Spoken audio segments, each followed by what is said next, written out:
Les visites Whirlwind à Home Sweet Home de William et Kate réduiraient les voyages internationaux. Les membres de la famille royale britannique ont traditionnellement pour habitude de faire le tour du Royaume-Uni et du Commonwealth. Ces visites élaborées nécessitent des mois de planification, et la moindre erreur peut causer de l'embarras public, comme lorsque Kate Middleton a porté une robe des îles Cook lors d'un voyage aux îles Salomon, provoquant une plainte de tout un pays. La plus longue tournée royale a été celle de la reine Elisabeth et du prince Philippe, de novembre 1953 à mai 1954. Au cours de laquelle ils ont parcouru 44 000 miles et visité les Antilles, l'Afrique, l'Asie, l'Australie et la Nouvelle-Zélande.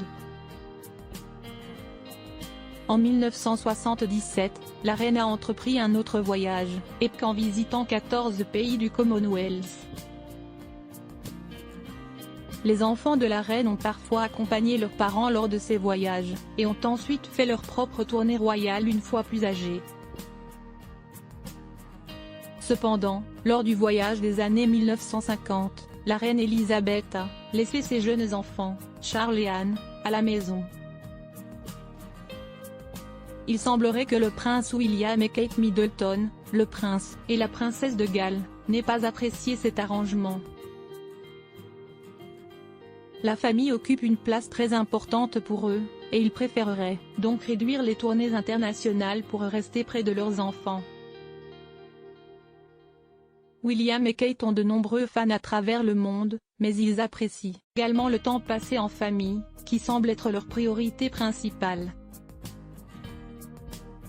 L'ancienne correspondante royale de la BBC, Jenny Bond, a déclaré qu'il serait préférable que le prince William et la princesse Kate effectuent leurs voyages internationaux en tant que membres de la famille royale pendant les vacances scolaires, car leurs 3 enfants fréquentent l'école à Windsor. Cela leur permettrait de passer plus de temps ensemble en famille. Elle a également souligné que les jours où les enfants étaient laissés avec des nounous pendant de longues tournées sont révolus. Le couple royal continuera probablement à s'engager dans des événements près de chez eux, et ils pourraient même impliquer leurs enfants dans certains de ces événements, comme cela a été le cas après le couronnement lorsque le prince Louis a eu son tout premier engagement royal. La dernière tournée royale de William et Kate a duré 8 jours dans les Caraïbes, pour le jubilé de platine en 2022, ce qui a suscité une certaine controverse. Pendant ce temps, la famille du prince de Galles restera près de chez elle, tandis que le roi Charles et la reine Camilla prévoient de visiter de nombreux pays du Commonwealth au cours des prochaines années, selon le Daily Mail. Depuis son accession au trône en septembre 2022, Charles a tenu à effectuer des tournées à l'étranger, malgré les manifestations contre la réforme des retraites en France qui ont entraîné l'annulation d'une visite royale en mars.